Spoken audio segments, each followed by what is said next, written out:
Halo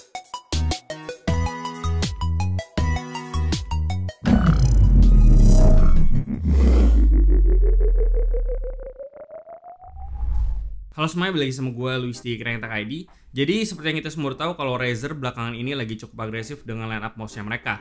Contohnya seperti Razer Viper dan juga Viper Mini, yang dimana mereka itu punya desain mouse ultralight yang ditargetkan untuk game FPS.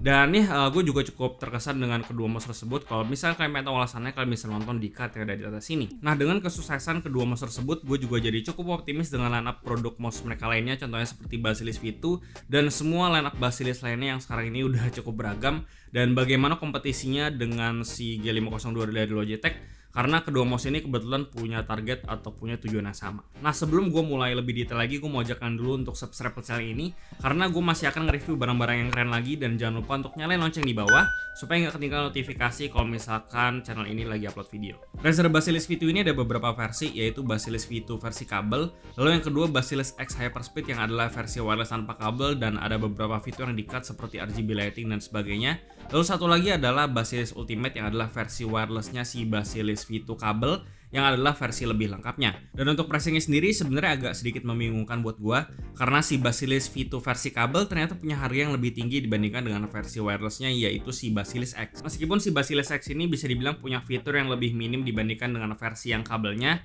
tapi ya di video ini gue akan lebih fokus ngebahas si Basilus V2 versi kabelnya aja. Untuk desainnya sendiri, Basilus V2 ini punya desain yang lebih baru dibandingkan dengan Basilus versi yang paling pertama. Versi V2 ini punya surface glossy di bagian bodinya, yang dimana ini preferensi masing-masing. Yang jelas ada kemungkinan bisa lecet ataupun kotor seiring berjalannya waktu. Lalu side grip dari mouse ini juga masih rubber, tapi patternnya nggak garis-garis kayak Basilus yang pertama. Tapi gue pribadi sebenarnya nggak ada nemuin isu apa-apa di side grip yang pertama, jadi ya gue anggap ini lebih sebagai perubahan desain aja. Untuk build quality gue rasa nggak ada masalah, di bagian side gripnya juga nggak ada flex sama sekali, di bagian mouse button 1 dan 2 nya juga nggak ada rattle kayak versi yang pertama. Lalu untuk scroll wheel-nya paling di sini ada sedikit rattle, karena dia memang dibikin untuk bisa geser ke kanan dan kiri kayak gini. Jadi mungkin kayak dikasih space, jadi ya agak rattle sedikit. Lalu di play buttonnya juga dibikin lebih terpisah dibandingkan dengan versi sebelumnya yang dibikin hampir nyatu semua shellnya. Nah, mungkin tujuannya supaya menghindari misklik, tapi ya sebenarnya gue pribadi nggak ngalamin isu apa-apa di versi yang pertama.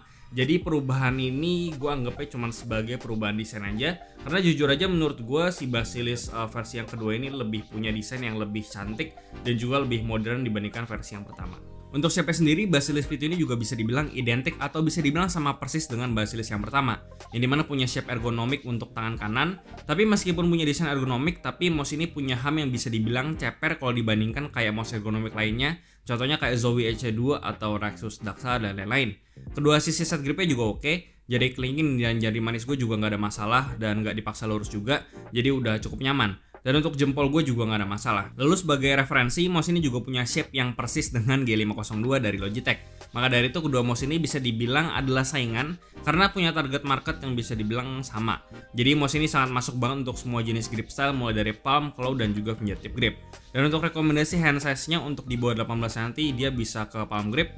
Lalu untuk 18 cm atau lebih itu bisa pakai claw dan juga fingertip grip. Dan kalau gue sendiri karena panjang telapak tangan gue itu di 18 cm, claw grip lebih masuk di gue. Mouse ini punya total 11 programmable button, jadi ada button tambah di bagian depan yang biasanya itu disebut dengan sniper button atau DPI shift, yang sebelumnya juga ada di Basilus yang lalu. Yang fungsinya itu bisa kalian program sendiri via Razer Synapse.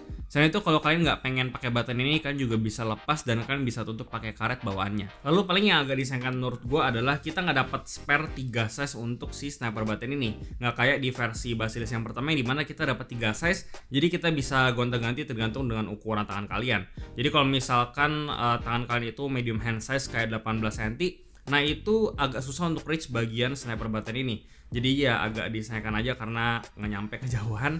Tapi sebenarnya buat gue nggak begitu masalah karena gue pribadi juga nggak gitu pakai si sniper button ini. Lalu untuk software sendiri seperti biasa kalian bisa program total 11 buttonnya sesuai yang kalian mau, assign hyper shift, makro, lalu RGB juga bisa. Dan seperti biasa bisa adjust polling rate, lalu DPI sampai 20.000 yang gue yakin kalian nggak bakal pakai juga, dan juga surface tuning untuk lift of distance dari Razer Synapse 3. Di sini kabelnya Razer menggunakan speed flex cable sama seperti Viper dan juga Viper Mini yang sangat fleksibel banget dan ringan juga. Jadi rasanya udah seperti wireless, apalagi kalau kalian menggunakan mouse Bungie. Lalu fitnya juga udah menggunakan white PTFE sama seperti Viper dan juga Viper Mini yang lalu, yang udah rounded meskipun belum setebal punya Tiger Arc, tapi udah smooth dibandingkan fit biasa di mouse pada umumnya.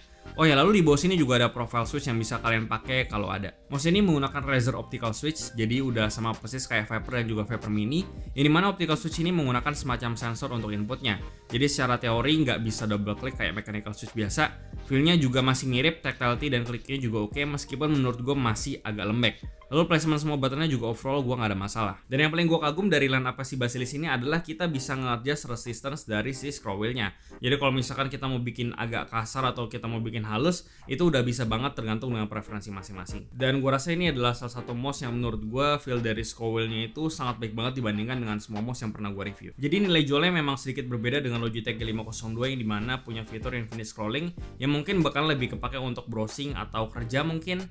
Jadi untuk gue pribadi sebenarnya fitur infinite scrolling ini kurang begitu pakai, dan jadinya gue lebih appreciate fitur scroll wheel resistance punya si Basilisk ini, karena kita bisa atur mau seberapa kasar atau seberapa halus dari scroll wheel-nya tergantung dengan preferensi, dan mau dibikin lebih akurat juga bisa kalau misalkan mau dipakai untuk ganti-ganti senjata atau key apapun yang biasanya kalian pakai untuk main game. Jadi ya ini balik lagi ke preferensi penggunaan kalian itu seperti apa.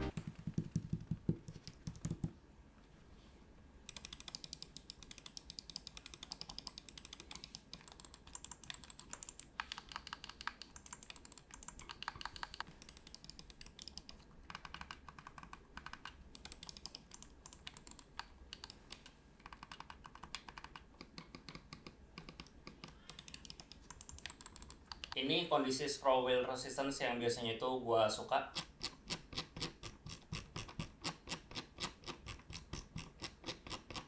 Sekarang gue akan ganti resistance-nya ke yang paling mentok atau yang paling kasar. Bentokin ke paling bawah.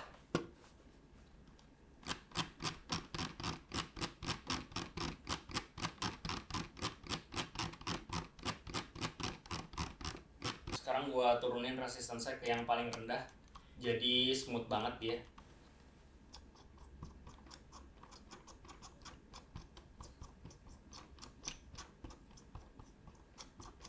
Ini gue balikin lagi ke yang paling mentok.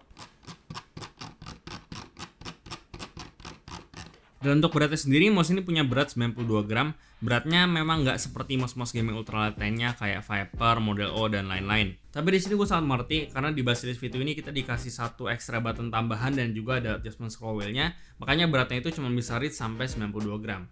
Dan sebenarnya ini juga masih bisa dibilang improve karena Basilisk versi yang pertama itu beratnya udah di atas 100 gram, dan tentunya si Basilisk V2 ini punya berat yang lebih masuk akal dibandingkan G502 yang tanpa pemberat aja itu udah 120 gram lebih. Jadi ya si Basilisk V2 ini masih bisa banget untuk dipakai untuk main game FPS karena beratnya itu cuma 92 gram. Meskipun sebenarnya gue prefer yang lebih ringan lagi dari ini. Karena untuk game FPS, mouse gaming yang lebih ringan itu lebih banyak ngasih advantage untuk aim. Maka dari itu sekarang ini banyak banget mouse gaming yang ringan itu bertebaran dan juga populer zaman sekarang.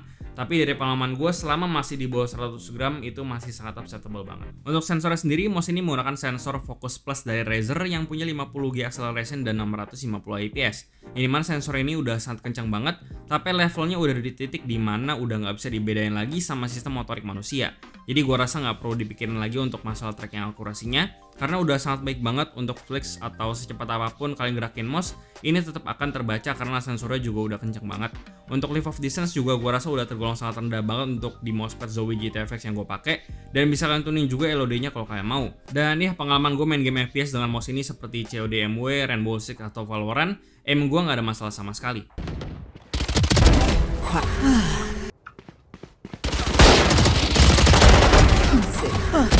One enemy remains.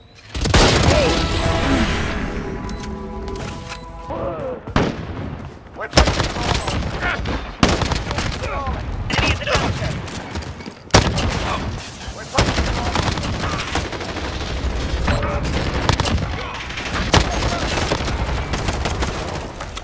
Bravo.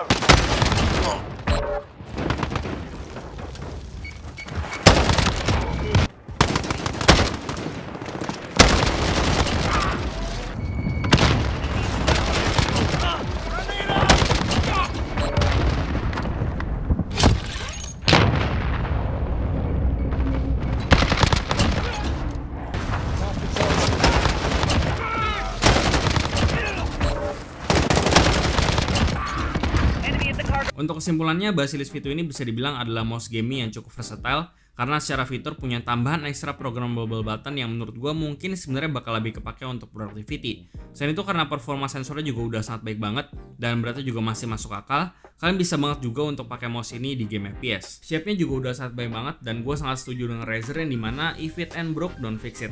Karena di Basilus versi yang pertama itu udah punya shape dan juga dimensi yang sangat baik banget. Jadi ya mereka cukup nge-refresh aja desainnya tanpa harus merubah dimensi dan shape dari mouse ini. Untuk di harga 1,4 juta, menurut gue Basilus V2 versi kabel ini masih punya harga yang cukup oke.